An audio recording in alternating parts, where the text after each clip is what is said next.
Hello, guys, welcome back to our daily current affair channel. I hope you all are doing well and be happy. Now, we will start the current affair of 10th and 11th January 2026. Question number first.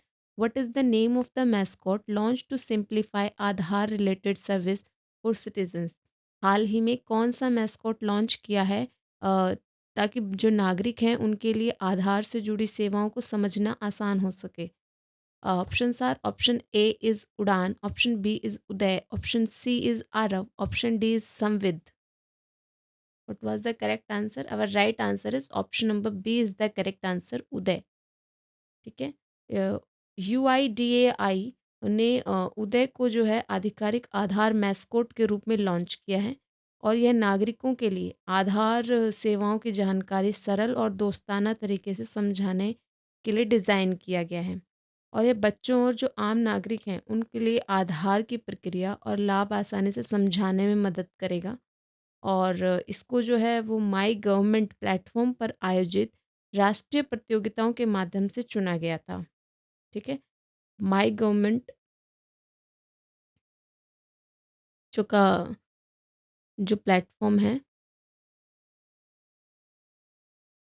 उस पर different type के national competition हुए, उसके माध्यम से इसको चुना गया है और जिससे यह सुनिश्चित किया गया कि जनता की पसंद और सहजता को प्राथमिकता दी जाए। इसको कैसे चुना गया है? हाउ टू चूज इस प्लेटफॉर्म के माध्यम से इसको चुना गया है। ठीक है, next question, question number second. What is the main objective of Swami investment fund? Swami investment fund का मुख्य उद्देश्य क्या है? Options are option A is to provide subsidies for rural housing, option B is to offer last mile funding to stalled housing project, option number c to promote luxury real estate, option number D to regulate housing prices. Our right answer is option number B is the correct answer, to offer last mile funding to stalled housing project. जो स्वामी है इसका full form क्या है देख लेते हैं। Special window for affordable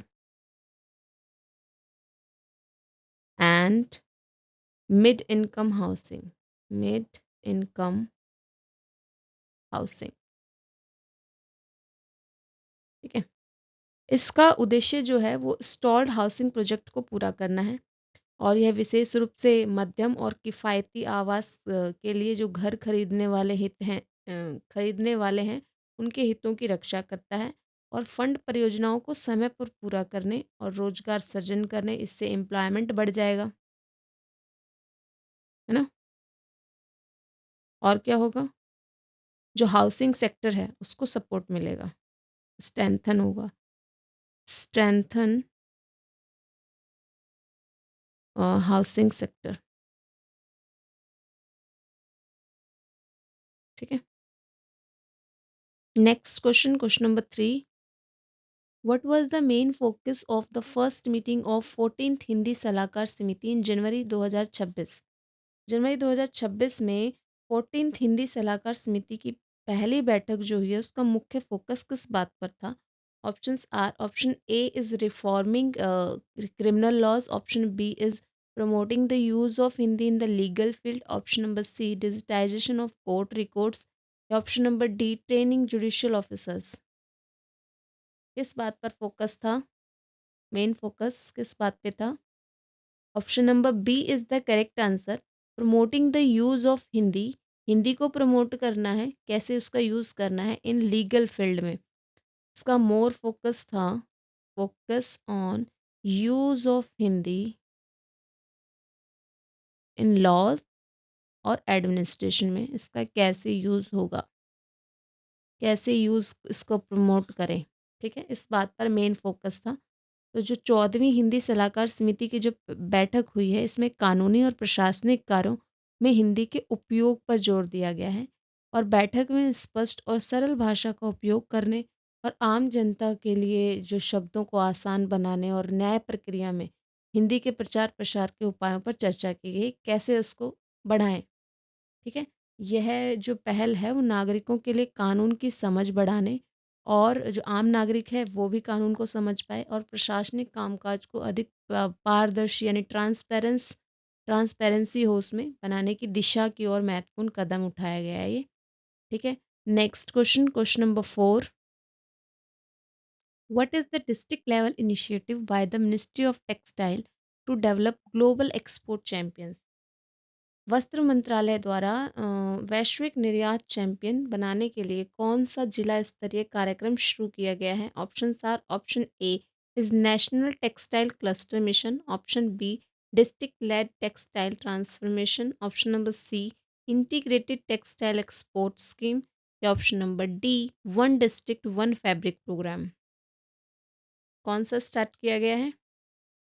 option number B is the correct answer, district led textile transformation. ठीक है। ये जो डीएलटीटी है, इसको डीएलटीटी के नाम से भी बोल रहे हैं। तो डीएलटीटी जो योजना है, इसके तहत उच्च क्षमता वाले जिले जो हैं उनको वैश्विक स्तर पर वस्त्र निर्यात केंद्र का बनाने का लक्ष्य रखा गया है।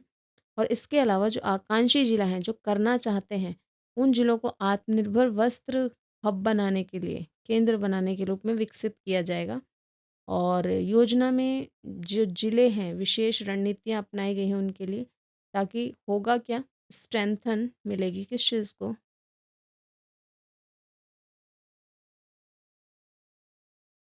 तो वहाँ की जो प्रोडक्शन बढ़ जाए, ठीक है, एम्प्लॉयमेंट बढ़े, सबको काम करने के मौके मिले, ठीक है, काम मिले और अपॉर्चुनिटीज़ मिले,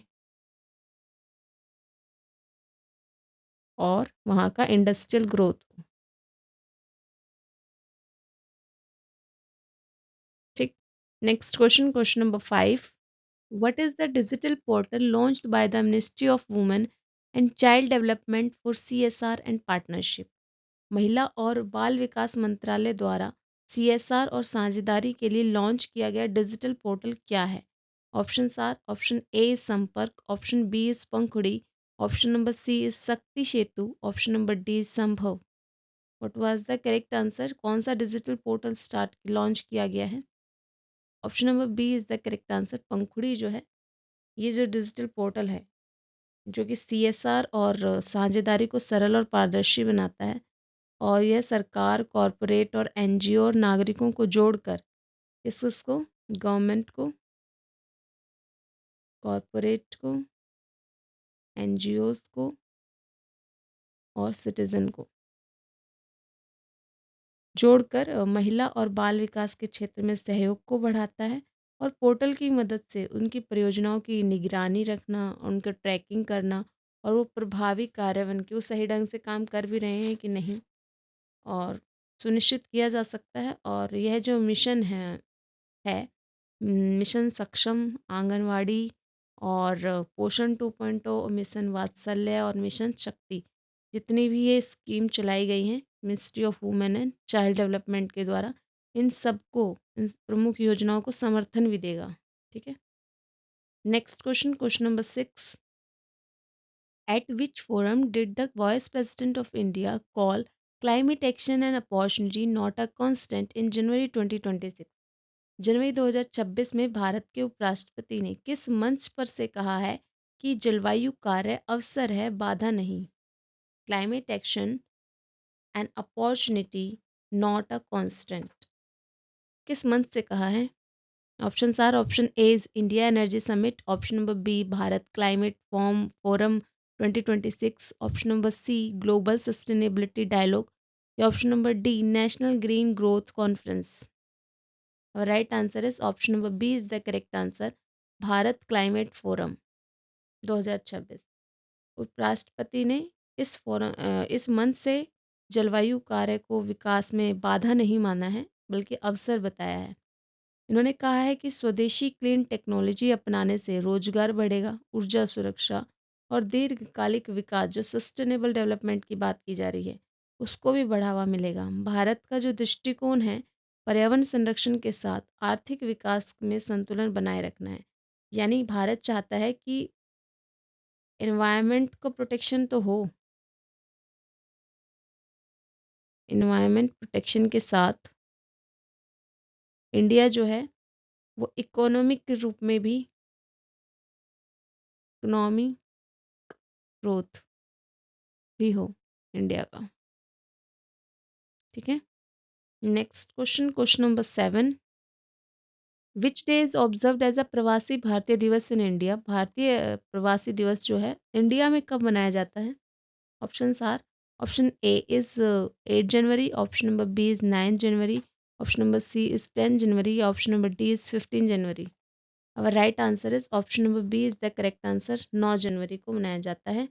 क्यों मनाया जाता है? क्योंकि इस दिन जो महात्मा गांधी जी हैं वो रिटर्न किए थे साउथ अफ्रीका से। एम के गांधी, रीजन अगर कोई पूछे रीजन क्या है, एम के Gandhi return from south Africa.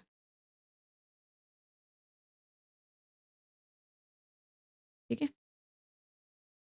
यह भारतीय डायस्पोरा के योगदान को सम्मानित करता है और यह इस बात पर महत्ता देता है कि महात्मा गांधी 9 जनवरी 1915 को जो दक्षिण अफ्रीका से भारत लौटे थे और प्रधानमंत्री और अन्य अधिकारियों द्वारा वैश्विक भारतीय समुदाय को शुभकामनाएं दी जाती हैं इस दिन पर। ठीक है।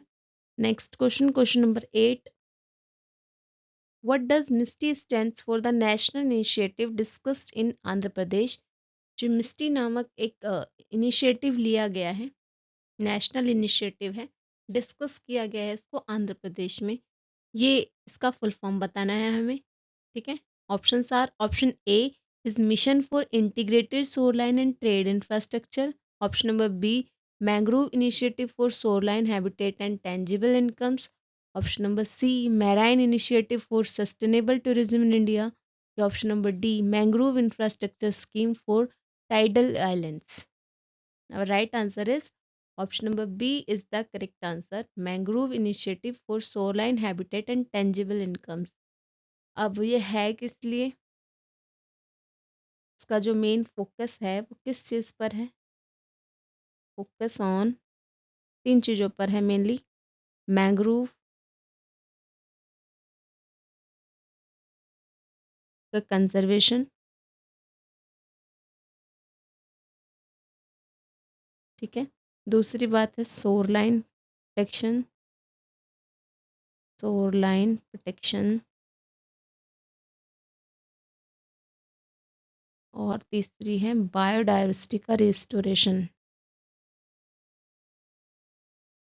Biodiversity restoration. ठीक है।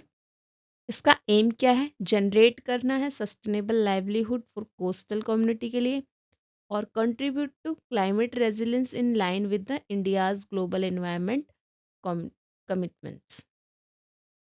Next question, question number 9, what is the name of the platform launch on DD news to showcase digital creator content?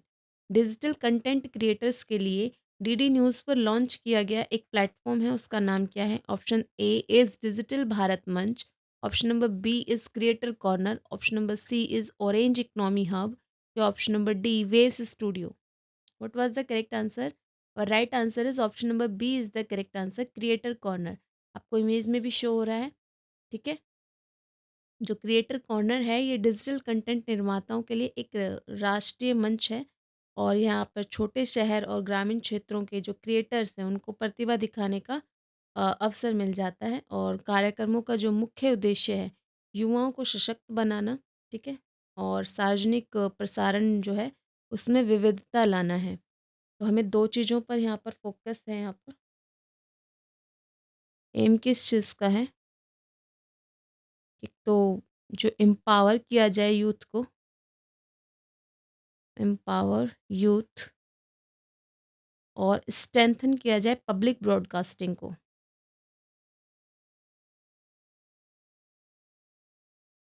Strengthen public broadcasting. Next question, question number 10, in 2025 what percentage of India's fertilizer requirement was met through the domestic production? 2025 में भारत की कुल उर्वरक आवश्यकता का कितने प्रतिशत जो है वो घरेलू उत्पादन से पूरा हुआ है? Option A is 55%, b 63%, option number c 73% या option number d 85%. What was the correct answer? Our right answer is option number C is the correct answer, 73%. अब जो ये आपका स्टार्ट किया गया है, इससे हुआ क्या है? आत्मनिर्भर भारत की बात जो हम कर रहे हैं, उसकी अगर देखे जाए तो उसमें ये बहुत बड़ी उपलब्धि है। और यहाँ पर नई यूनिट्स का एस्टेब्लिशमेंट ये किस किस कारण से हो पाया है, ये देख लेते हैं। स्टैब्लिश न्यू प्लांट्स, प्लांट्स यानी यहाँ पे मशीनरी की बात की जा रही है। ऑप्शन नंबर दूसरी बात है, सेकंड पॉइंट हमारा यहाँ पर है रिवाइव किया गया है। रिवाइव यूनिट्स, जो ओल्ड यूनिट्स थी उनकी बात की जा रही है यहाँ पर। ठीक है। तीसरी बात यहाँ पर बताने वाली है कि जो आपका secure raw material supply, secure raw material supply, reducing import dependency, reduce किया गया है इंपोर्ट डिपेंडेंसी को, कम से कम इंपोर्ट करें हम, एक्सपोर्ट ज़्यादा कर पाएँ। और स्ट्रेंथन किया जाए फर्टिलाइजर सिक्योरिटी को for the farmers, fertiliser security को इन्हांस किया जाए, इसलिए भाई वो फार्मर्स के लिए। ठीक है। Next question, question number 11, which missile did Russia use in January 2026 escalating the Russia Ukraine conflict? जो रशिया और यूक्रेन के बीच में जो कॉन्फ्लिक्ट बढ़ गया है, उसके लिए रशिया ने जनवरी 2026 में एक मिसाइल को यूज़ किया है। तो कौन सी मिसाइल है वो बताना है। Options are, option A is Iskander, option B is Kinzhal, option C is Oreshnik, option D is Yars. Right answer is option number C is the correct answer, Oreshnik. ये जो मिसाइल है इसका use Russia ने किया है। ठीक है। और ये कैसी मिसाइल है, तो अगर हम देखें तो ये एक nuclear capable intermediate range ballistic missile है। ठीक है। इसका यूज़ रशिया ने जनवरी 2026 में किया और इसकी जो स्पीड है वो 10 मैक मानी जा रही है, बहुत तेज, यानी मौजूदा एयर डिफेंस सिस्टम से मुश्किल से रोकी जा सकती है, इतनी तेज। इसका उपयोग जो है वो यूरोप में सुरक्षा चिंताओं को बढ़ा रहा है। ठीक है। Next question, question number 12, what is the theme of 53rd new Delhi world book fair January 2026? भाई जनवरी 2026 में दिल्ली के अंदर 53rd वर्ल्ड बुक फेयर हुआ है, उसकी थीम क्या है वो बतानी है। Options are, option A is India's freedom movement, option B is Indian military history valour and wisdom at the rate 75, option number C is literature and artificial intelligence, option number D global cultural heritage. Right answer is option number B is the correct answer, Indian military history valour and wisdom at the rate 75। आपको image में भी show हो रहा है। ठीक है। इसमें है क्या, 53rd जो वर्ल्ड बुक फेयर है, इसकी थीम भारतीय सैन्य इतिहास, साहस और बुद्धिमत्ता एट द रेट 75 है। यह जो है भारतीय सशस्त्र बलों की वीरता और उनकी योग्यताओं, योगदान क्या क्या किया है उसको सम्मानित करने के लिए है। और थीम जो है वो पवेलियन में, थीम पवेलियन में किताबें, प्रदर्शनी और सेना, नौसेना और वायुसेना यानी तीनों फोर्सेस से जुड़े जो मॉडल हैं और प्रदर्शनियां हैं वो सब शामिल हैं। और दिस एडिशन जो है also allow the free entry for the first time. Next question, question number 13, what is the initiative launched by India in 2026 to combine science, technology and diplomacy in global dialogue? जो 2026 में भारत के द्वारा विज्ञान, प्रौद्योगिकी और कूटनीति को जोड़ने के लिए कौन सी पहल स्टार्ट की गई है? Options are, option A is Raisina science diplomacy initiative, option number B is India tech diplomacy forum, option number C is global science and policy initiative, या option number D science for strategic autonomy program. What was the correct answer? Our right answer is option number A is the correct answer. आपको image में भी show हो रहा है Raisina science diplomacy initiative. ठीक है, जिसे RSDI 2026 के नाम से भी जाना जा रहा है. ये विज्ञान प्रौद्योगिकी को भारत की विदेश नीति और अंतर्राष्ट्रीय संवाद में भी शामिल करता है, और यह उभरती तकनीक यानी कि emerging technologies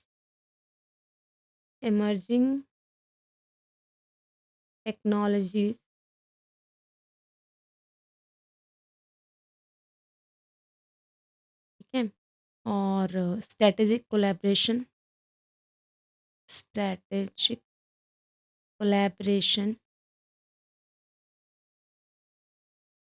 global standards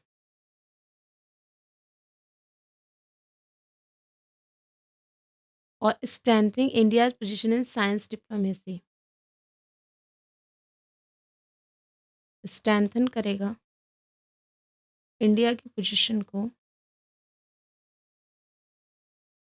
in इस चीज में साइंस डिप्लोमेसी में.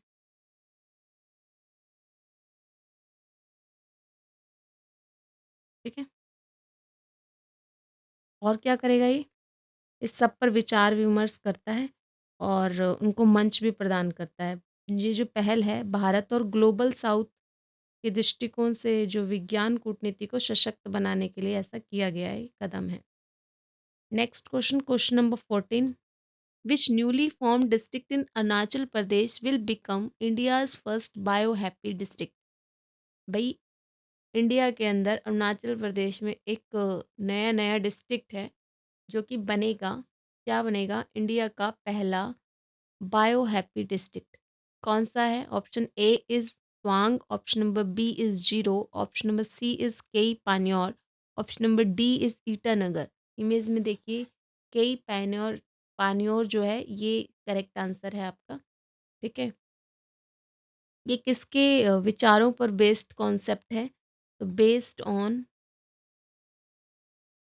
MS स्वामीनाथन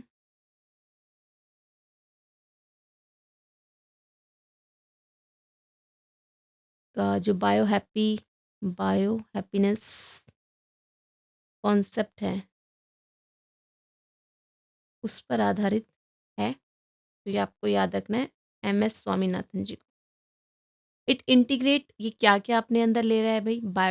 बायोडाइवर्सिटी को, लाइवलीहुड को, न्यूट्रिशन को, पब्लिक हेल्थ को, और offering the sustainable development model for ecological sensitive region. जितने भी इकोलॉजिकल जो सेंसिटिव रीजन है उनके लिए ये सब फैक्टर्स इसमें आ जाते हैं. Biodiversity, livelihood, nutrition, public health और सस्टेनेबल डेवलपमेंट मॉडल. ठीक है, next question, question number 15. Where was the India's first fully paperless district court inaugurated? जो भारत की जो पहली पूरी तरह से पेपरलेस जिला अदालत है वो कहाँ पर उद्घाटित की गई है? Option are, option A is Thiruvananthapuram Kerala, option B is Kalpetta Wayanad Kerala, option number C is Kochi Kerala, या option number D Kozhikode Kerala. भाई, केरला के अंदर ही है लेकिन जगह कौन सी है ये हमें बताना है. ठीक है, तो हम इमेज में देखें तो first fully paperless district code inaugurated by Kalpetta Wayanad Kerala.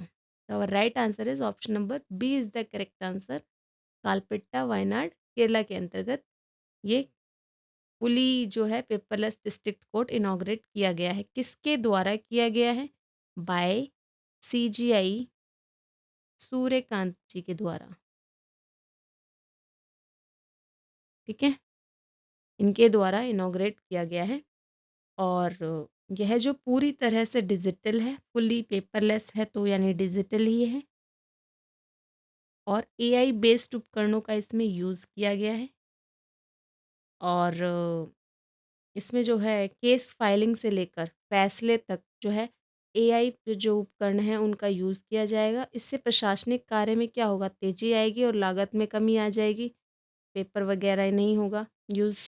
और न्याय प्रक्रिया में भी ट्रांसपेरेंसी आएगी। ठीक है, नेक्स्ट क्वेश्चन नहीं है, ये हमारा लास्ट ही क्वेश्चन है। ये हैं आपके आज के वन लाइनर रिकैप, इंग्लिश में और हिंदी में दोनों में है, और आप इसको 5 मिनट लगा के आज रिवाइज कर लीजिएगा। ठीक है, अगर ये वीडियो किसी भी तरीके से आपके किसी भी एग्ज़ाम में हेल्पफुल लगती है तो you can share, subscribe, like and comment also. Thank you so much for watching this video.